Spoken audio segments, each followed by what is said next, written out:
want to tell you a quick little story. I think it says measures about Pat's life. As I was walking around the corner out there, my granddaughter said, "Grandpa, I didn't know it was her." She was looking at the program with the picture on. I didn't know it was her. She was always so kind to me. Isn't that tremendous? Isn't that a tremendous legacy? We're here to celebrate that life. I think that's awesome. That's Psalms 116, verses 15 and 16 from the NIV reads, "Precious in the sight of the Lord is the death of his faithful servants. Truly I am a servant, Lord. I serve you just as my mother did. You freed me from all my chains." Pat was a builder. She was a builder in God's kingdom. She built me up every time I came to church here. Let's bow our heads for prayer, shall we? Lord Jesus, you have been so kind to all of us. You have been so kind to honor us with the presence of Pat Feist. We know that she was your child. I am absolutely certain that she will live forever, for she was a builder right here, right now, and everything she touched, me, the congregation here, she loved this church, Lord, and we just put her in your hands, knowing that no one loves her more. No one can care for her more. And we're here to celebrate a wonderful, wonderful life in you. Thank you for hearing our prayer, Lord, and we pray it in Jesus' precious name. Amen.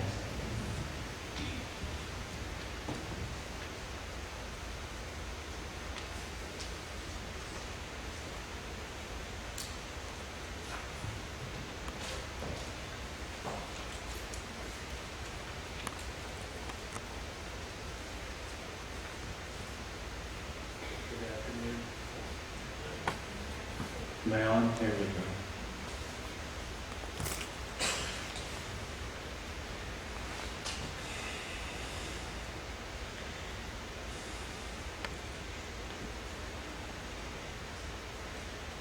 I'm pretty much going to be in trouble most of the afternoon when I go through this, so you have to be patient with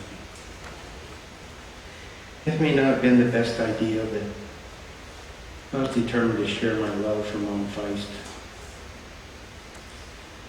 But one thing you got to know about me, I'm a guy who probably typically can't make it through introducing special music if it's a song that touches me. So, this will be hard. I hope you'll be patient. Just in case, I've asked Matt to stand by. All my thoughts are written down in word for word. If he has to come to my rescue, I want you to know that the words he's reading are my words, and my thoughts, and my memories.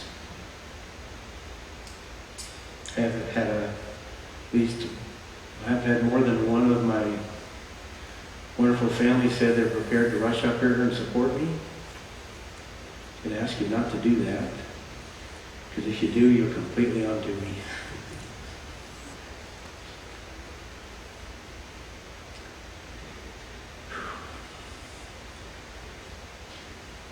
I think there will come a time when I will ask God to explain Pat's death. At this time, under these circumstances, at the time she was healthy and active and living a life full of joy, I anticipate his answer will make it all clear. But for right now, it remains an unfathomable mystery.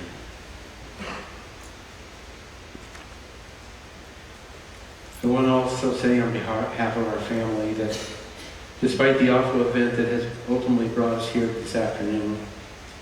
As a family, we also have hearts that are full of praise for the fact that Tom is alive and he will eventually make a full recovery. There really is no logical explanation, if you could have seen the wreck, other than the grace of God that he survived that awful accident.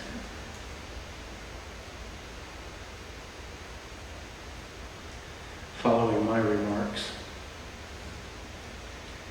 if you are one of the fortunate ones whose life was made richer by Pat's life, you will have the chance to share with people here this afternoon your stories if you wish to. You don't have to come up here if you don't want to. By standing in place where you are, we'll know we can bring you a microphone. And sort of as a final remark before I get started, sitting down here in front with my family is my mom. I don't really have the time to fully explain how I owe her and my dad my life today.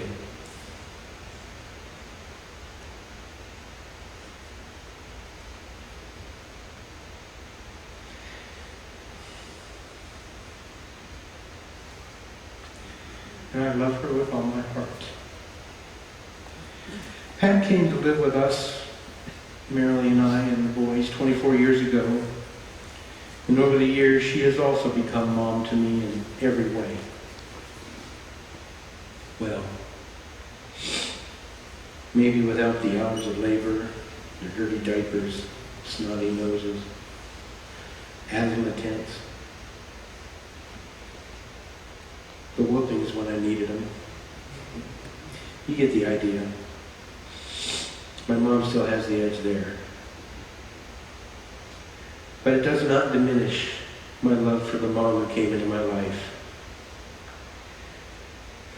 when I married my amazing wife.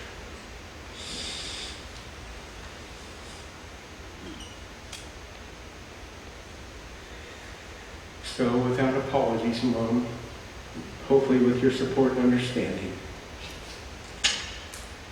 for the rest of my tribute today, Pat will simply be Mom. After all, in all my flawed and often selfish way, I only referred to her as Pat, or your mom, when I was upset or annoyed with her. Usually for an inconsequential or irrelevant reason. As in the way of most regrets, I wish now that every such occasion could be retrieved and buried in the deepest ocean trench. So here we go. Maps nearby. I'll probably need you in about 30 seconds. Okay. Patricia Ann Feist, 81, passed away September 23, 2016. She was born in Minnesota on March 14, 1935, to the late Walter James and Mamie and Lucinda Grosvenor-Sear. Prior to moving to Kernersville 24 years ago, following the death of her husband, Mrs. Feist lived in many places, eventually settling in Florida after her husband left the Air Force to pursue a career in Christian education. She was a world traveler, making several trips to Europe, as well as numerous trips to Minnesota and Texas to visit family and friends.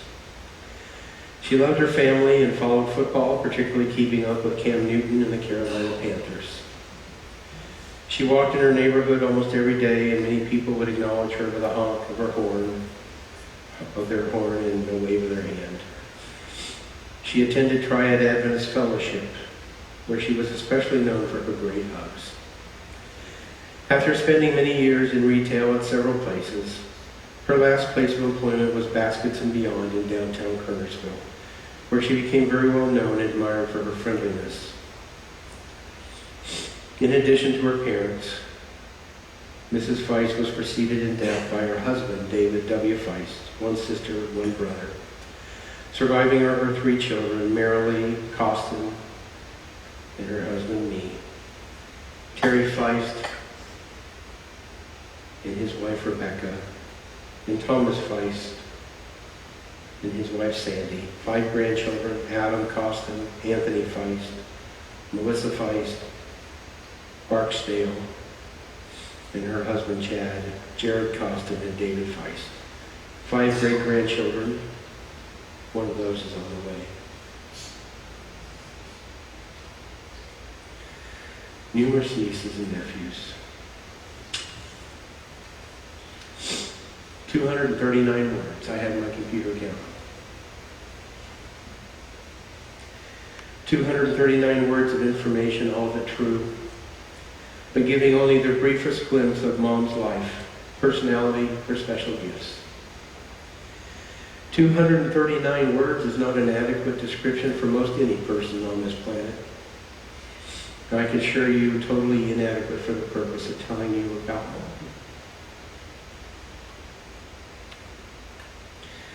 So, with your kind forbearance, allow me to fill in some of the missing pieces. I still will not have time to do this remarkable woman the justice her story deserves. Mom was born and raised in rural northern Minnesota, in the town of Eagle Bend, which to this day still proudly boasts about 600 residents. Her mom and dad were farmers, raising vegetables and cattle. When her dad died unexpectedly when she was about 9, she moved into town with her mom, her brother, and sister, and became a townie. When she graduated from Eagle Bend High School, she did so as the prom queen of the class of 1953. Already the remarkable person she was being recognized and acknowledged. So here's a fun mom story. We returned with Mom to Eagle Bend during the 4th of July week in 2003, the 50th year of her high school graduation. Even today in Eagle Bend, the 2 biggest attractions of the festivities are the hours-long tractor pull. I've been there and done that. It's long. And the town parade. Before that visit, Mary Lee secretly planned ahead. And when the parade started, she surprised Mom with a prom queen of 1953 sash, a tiara, a trailer decorated as a float, and several of her 1953 classmates on board with her. She was in the parade. But then a special thing happened as they passed through town. There was first one, then another, and another, and another shout. "Hey, I was in that class too, let me on." You gotta stop doing that. Just kidding. By the end of the parade route, there were many, many, many additional proud 1953 classmates crowded on the float and whooping it up with their prom queen. Now it so happened that the end point of the parade was at the top of the highest hill in town. And it was high above the main parade route. With no pre-planning, this enthusiastic crowd of 1953 graduates would have to find their own way back down. Something Terry, my remarkable brother-in-law, who was driving the truck pulling the float, decided was not acceptable. So he stopped the parade at the bottom of the hill long enough to let every one of the classmates off. Now that seemed like the kindest, most considerate decision until one of the classmates exclaimed, "Hey, is anyone else concerned that Terry just dropped us off in front of the funeral?" Just like this, uncontrolled hilarity ensued. Totally appropriate for Mom's life that she lived with joy. 5 months after graduating from high school, she married that cute military guy from town. When Marilee spent a year in Korea during college, her students had an occasion once to see a picture of her father as a young man, and they asked her, "I didn't know your dad was Elvis Presley." A year after her marriage, Marilee was born, followed by Terry, and then Tom. The following years, she lived as a military wife, separated from her husband by war and distance. During those early years, the influence she provided was shaping her children into the adults they would become, all with amazing servant hearts. Hearts they eventually shared with spouses to whom Mom was also Mom. And through her and her children influenced the generations that followed. Marilee, who had spent a career impacting her students' lives in ways that made her legendary, fought over by parents seeking to have their students assigned to her classroom, and many, many students identifying her as the best teacher they ever had, and who inspired them to this day the most of any teacher they had. We recently encountered a former 6th grade student of Marilee's while we were on vacation. She was now 27 years old. And I listened to her as she told her fiancé that her belief in herself, her commitment to being the best she could be, she owed it all to Mrs. Coston. Mumsy, as I have heard Marilee so often call Mom, encouraged her and loved her through those many challenging teaching years. For this, Marilee's grateful students unknowingly owe a debt of gratitude to Mom.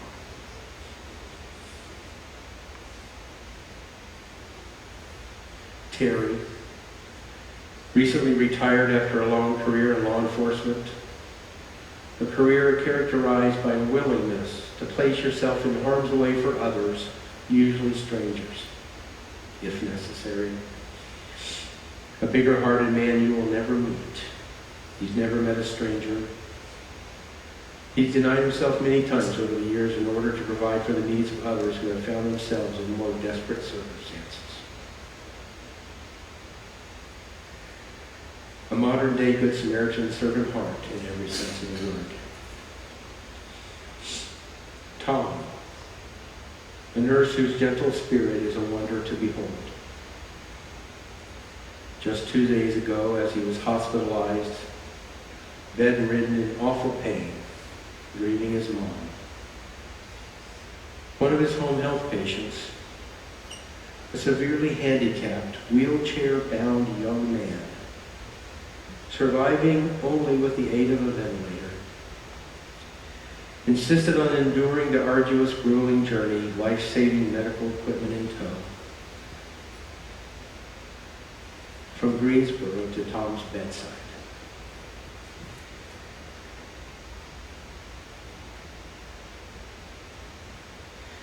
To comfort, affirm, and demonstrate his love for the compassionate nurse who makes such a difference in his life. An act of love this extreme can only be a response to a loving heart freely shared.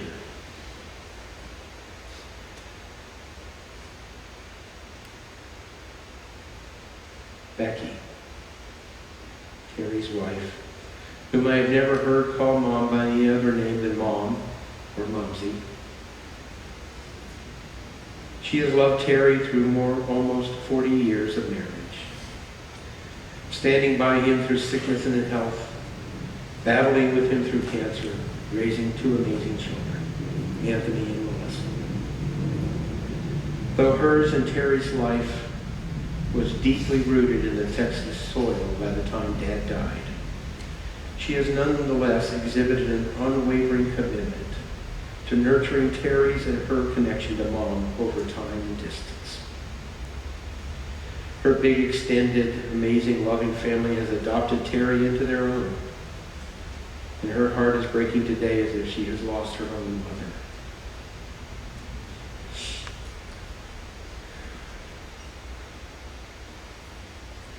Sandy, whose fierce love for Tom has kept her by Tom's side constantly, virtually without relief, day and night for these last 8 days as he has fought back against the pain and the grief. To her, Mom was also just Mom. Never anything else. She too comes from a big, extended, loving family who loved Mom as one of their own. She willingly uprooted her life so she and Tom could follow Mom to North Carolina when Dad died. She has given us David, an amazing young man in whom she and Tom have instilled the same capacity for love that characterizes all of Mom's grandchildren. We have wept with Sandy over the past week, as her loving heart has ached for Tom and grieved for Mom.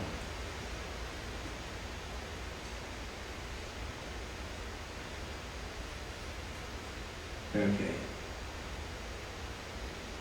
This will be all. I'm going to speak in the first person right now to all those wonderful grandchildren. Adam, Marilyn and my firstborn son, and Mom's firstborn grandchild. I can't look at you. Okay? All right. You have become a gentle, compassionate, empathetic young man whose love for Grandma grew stronger with every day since the age of 12 when she joined our household. That love was cemented and bonded over many years of traveling together to the same workplace at Haynes Mall. You still giggle today when you recount the many times Grandma covertly scrutinized you as you drove. Committed to keeping you awake during those early morning commutes. Your ability to wrap people in big, loving bear hugs is a reflection of your Grandma's spirit.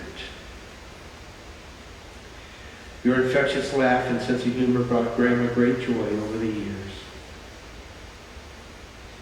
You were there at the end, and as your dad and Mom, we watched with weeping.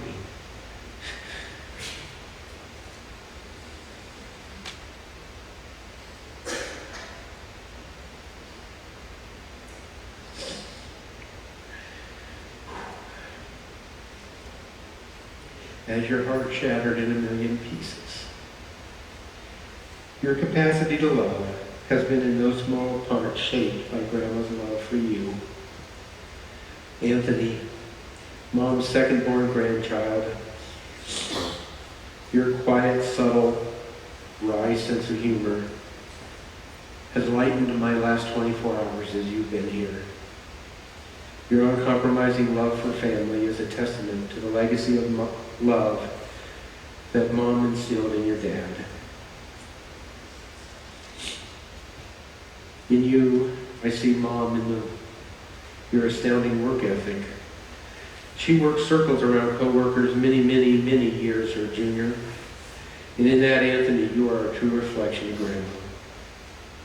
You brought 3 beautiful great-grandchildren, Hope, Nathan, and Jackson, into your Grandma's life. It was with great joy she had the chance to spend a whole week with Hope just weeks ago in August as she visited us here in North Carolina. I'm so glad you shared your precious daughter with us for that week. I'm thankful that Hope will have that memory for the rest of her life. Grandma loved you with all her heart, and you returned her love without ceasing. Beautiful Melissa, Mom's only granddaughter. Your beautiful, gentle spirit mirrors your Grandma's heart. You provided her with many moments of joy as you and Madden, your wonderful son, FaceTime on the iPad with Mom. Though separated by distance, you gave Mom this amazing gift of connection. Your love for Grandma was constantly apparent, and you have continued the legacy of astounding motherhood that Grandma demonstrated in her life. It is our family's great sorrow that your unborn daughter, We'll only know Grandma through our stories and memories.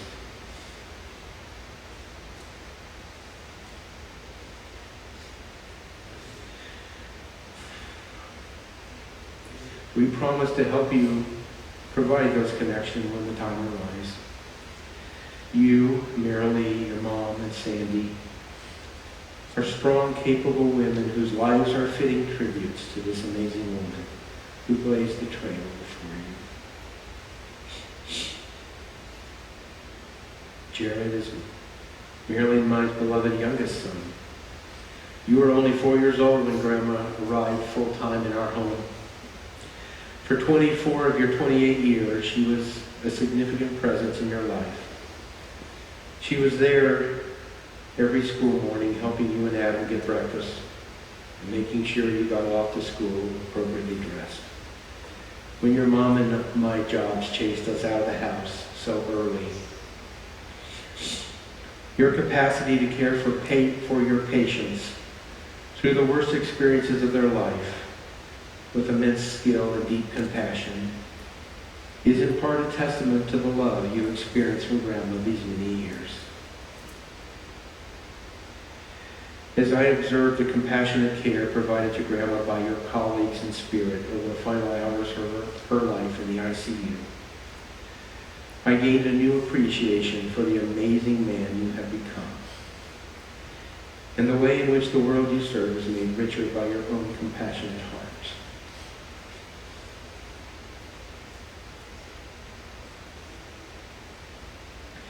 David, the last grandchild to enter your grandma's life. Your eclectic sense of style has often led people to underestimate you. You have inherited the best qualities each of your parents have contributed, and also, thus, from Grandma. You are gentle and kind, with a keen, inquiring, intelligent mind. In these qualities, you too mirror Grandma's life.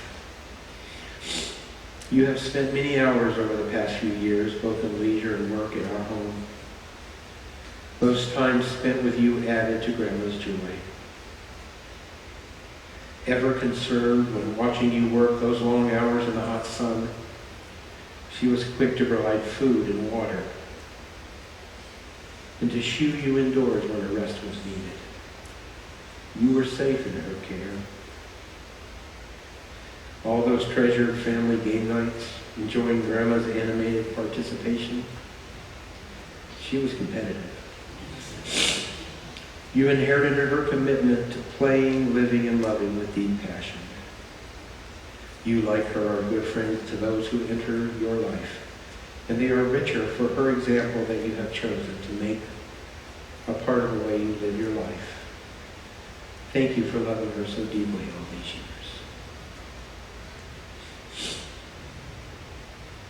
For many years, Terry's job as a sheriff required his day to start before 5 a.m. with almost a 1-hour commute. Every morning for years, Mom's phone would ring at that early hour, and she would talk Terry safely to work. No complaints. Just a mom who placed all her love at the altar of sleep for the benefit of her beloved son. Now that Terry is retired, I could almost set my watch by the ring of the phone each and every morning as he continued to call Mom to chat as he started her day.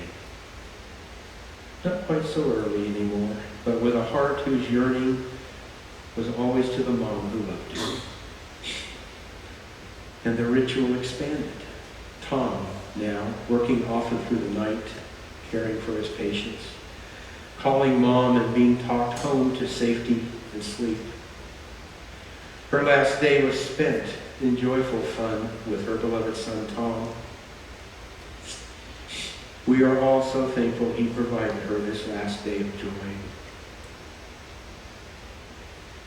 I am going to miss those early morning rings. They often woke me up, but what I wouldn't give now for many more years of early morning ringing phones.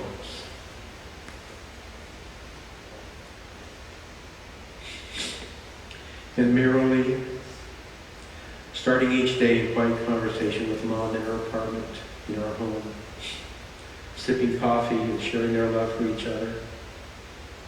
Then, down to the kitchen, where Marilee had breakfast while Mom made her the only 39-year-old girl whose mother still made her school lunch every day.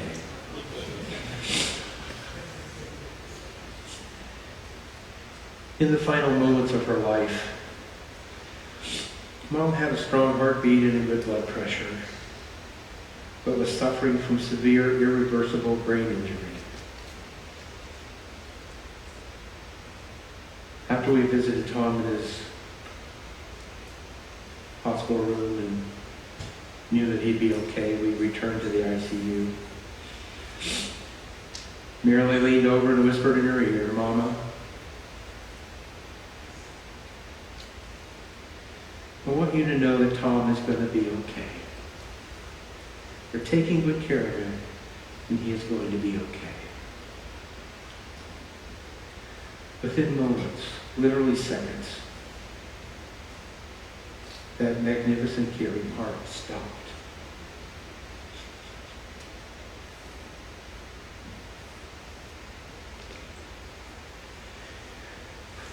Secure in the knowledge that her son was okay, a loving mother to her last moment, she fell asleep in the arms of Jesus.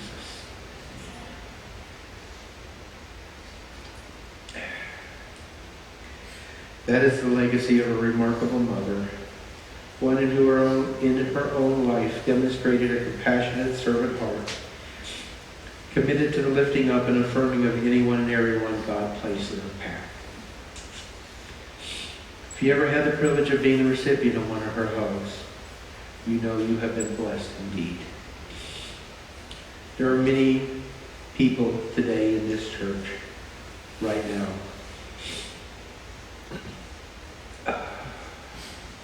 whose lives she has touched over the years. Their stories would fill many hours. We might hear some of those stories this afternoon. They may likely be accompanied by tears of grief for the loss her death has created in their own lives. As one who is privileged to be considered by her a son, I look forward to hearing them.